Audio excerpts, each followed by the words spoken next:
A paz do Senhor, meus irmãos. O vídeo que eu trago para você hoje é com um tema que passa desapercebido de muitas pessoas, muitos irmãos. E essas pessoas acham que elas estão assim à parte desse tema. Onde, pelo contrário, é algo tão evidenciado na nossa vida, seja secular ou mesmo ministerial dentro da igreja, mais do que o povo imagina. É sobre esse tema que eu quero trazer para você. É sobre esse discurso que eu quero trazer para a sua vida. Mas antes, meus irmãos, de a gente entrar no tema propriamente dito, eu quero pedir para você, nos ajude. Deixe o seu like neste vídeo, é muito, muito importante. Nós temos trazido vários temas importantes para a igreja, né? E o seu like ajuda a divulgar esse trabalho. Amém, meus irmãos? Deixe o seu like, o seu gostei. O texto que nós vamos utilizar para embasar esse vídeo está em Colossenses, capítulo de número 3, que diz assim a palavra do Senhor: portanto, se já ressuscitastes com Cristo, buscai as coisas que são de cima, onde Cristo está assentado à destra de Deus. Pensai nas coisas que são de cima, e não nas que são da terra. Colossenses capítulo 3, versículo 1 e 2. Pois bem, como o texto base ele vem falar em Colossenses 3 acerca daquilo que nós devemos buscar, tem um conceito pouco difundido dentro das igrejas, principalmente pelos líderes, pouco difundido porque pouco se ouve falar, é acerca de ética. A ética é uma vertente da filosofia que as pessoas, principalmente os crentes, rejeitam, achando que é algo que não vem de Deus. Mas ela é tão inserida na igreja quanto muitos possam imaginar. Ela está muito inserida dentro da igreja. Por quê? Porque a ética, como estudo da filosofia, ela vem tentar explicar certas atitudes das pessoas umas com as outras. Umas com as outras. Vem tentar explicar. Na filosofia secular, na filosofia mundana, certas atitudes tomadas entre pessoas, a filosofia tenta explicar por meio da ética, né? Que são atributos morais que faz com que as pessoas elas tenham um bom relacionamento, né? E se nós formos buscar, né, nessa linha de pensamento, e isso eu falo em vídeos anteriores, até no curso de formação de obreiros que eu ministro também, acerca da moral. Tudo que é moral, né, tudo que é moral vem de Deus. São alguns atributos que não se perderam, atributos morais que não se perderam na queda do homem, né? O inimigo de nossas almas, ele tenta de todas as formas tirar isso de nós, né? Mas não foi perdido na queda do homem. O relacionamento com Deus foi perdido, né? Quando Adão e Eva pecaram contra o Senhor. Mas hoje, esses atributos ainda vivem em nós. E eu dou um exemplo para você: matar é errado, roubar é errado, adulterar é errado. Isso não é preciso você ler a Bíblia Sagrada para você entender que isso habita dentro de você. Você sabe que é errado, né? Olha o que diz a palavra do Senhor, ainda em Colossenses, né, capítulo 3, versículo 3 e 4. Porque já estáis mortos e a vossa vida está escondida com Cristo em Deus. Quando Cristo, que é a nossa vida, se manifestar, então também vós vos manifestareis com ele em glória. Colossenses capítulo 3, versículo 3 e 4.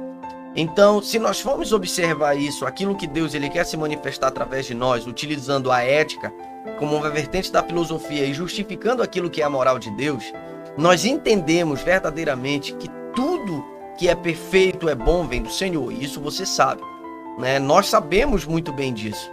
Mas o que quer dizer essa ética dentro da igreja, dentro da obra? Se a filosofia secular, a filosofia do mundo, ela tenta justificar, compreender e nivelar o relacionamento entre os homens, dentro da igreja da mesma forma, com uma diferença, uma grande diferença. Nós buscamos a moral, utilizando da ética como base da filosofia, nós buscamos o que é perfeito, ou seja, o que vem de Deus. Aquilo que foi perdido no Éden, como o relacionamento com Deus, e aquilo que não foi perdido, que é a moral de Deus, que é um atributo que habita em nós, naturalmente, sendo evangélico ou não, sendo crente ou não, né? E eu coloco como duas situações diferentes, né? Evangélico e crente, né? E isso eu posso explicar num próximo vídeo, mas como algo que vem, que busca em Deus um relacionamento perfeito, em comunhão entre os homens. Se nós temos a comunhão com os homens, nós temos a comunhão com Deus, né? E se nós temos a comunhão com Deus, nós temos a comunhão com os homens. Isso dentro da igreja ou fora da igreja. E quando nós falamos de ética dentro da igreja, na obra do Senhor, ela está inserida diretamente naquilo em que eu falo, naquilo em que eu penso, naquilo em que eu ajo, né? Justamente justificando um bom relacionamento que eu possa ter com o meu irmão. Olha o que fala ainda em Colossenses 3,5.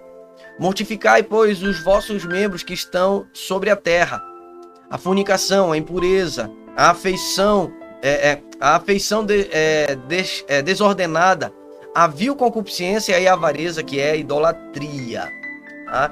Então, esses elementos que a palavra do Senhor diz que é para a gente arrancar de nós, né, justamente aquilo que nos afasta de Deus e quebra a comunhão entre nós com os outros irmãos. Tá? Então, se eu tenho uma conduta errada com o meu irmão, eu não conheço a Bíblia, então eu estou afastado daquilo que é a moral perfeita de Deus. Se eu sou uma pessoa que crio desavenças, que eu sou facciosa, eu crio divisão dentro da igreja, algo está errado em mim, porque eu estou me afastando desse atributo moral que me aproxima de Deus e me aproxima dos irmãos. Se eu sou uma pessoa que eu falo mal dos outros, eu tenho uma língua venenosa, tudo para mim está errado, tem alguma coisa errada comigo, porque Deus, ele não é dessa forma. Então a ética dentro da igreja, utilizando da filosofia eclesiástica, a filosofia bíblica, né, e buscando a moral de Deus, ela tem como alvo em nós essa perfeição de comunhão com os homens, e antes eu já tive comunhão com Deus. Ou seja, meu irmão e minha irmã, você que me assiste ou me escuta através desse vídeo, tudo que é perfeito, tudo que é bom, tudo que é louvável vem de Deus. E Deus, através dessa moral e ética, né, com esses atributos, que roubar errado, matar errado, adulterar errado e outros elementos que parecem ser menos importantes, como falar mal, intentar contra o irmão, ser faccioso, fazer divisão, tudo isso Deus, ele busca em nós, ele tenta colocar em nós, porque se o nosso coração está endurecido, isso não vai existir. Tenta colocar em nós, acrescentar em nós a perfeita comunhão com ele mesmo. E posteriormente eu terei comunhão com os irmãos. Isso é básico, né? Então, para quem acha que filosofia e ética não existe dentro da igreja, esqueça, existe sim, e existe muito, mais do que você pode imaginar. E eu provei para você na palavra do Senhor. Olha o que diz ainda em Colossenses 3,6. Pelas quais coisas vem a ira de Deus sobre os filhos da desobediência. Ele está dizendo que por essas coisas que nós não largamos de mão, a ira, a fornicação, essas questões que pormenores, divisão, desobediência, idolatria, se a gente não largar isso, vem a ira de Deus sobre nossas vidas. Vem a ira de Deus sobre nossas vidas. Ou seja, nós devemos sim, a todo instante, olhar para Cristo e entender que ética dentro da igreja existe. E ética não é simplesmente eu dizer assim, eu vou tratar o irmão mal mesmo eu não gostando dele. Não é assim que funciona, não. Eu tenho que amar assim como Cristo me amou, mesmo eu não merecendo.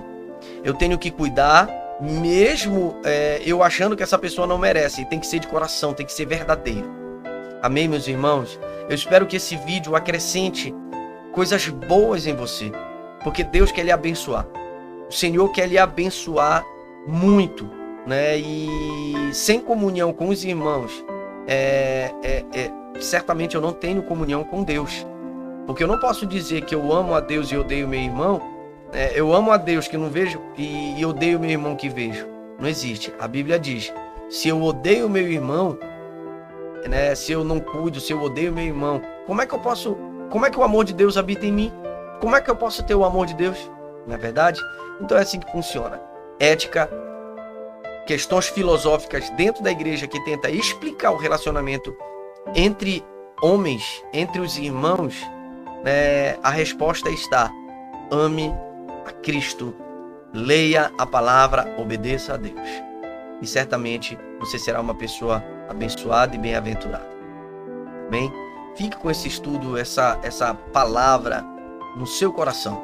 Medite Colossenses 3 e você vai ver verdadeiramente o que Cristo quer para a sua vida. Amém?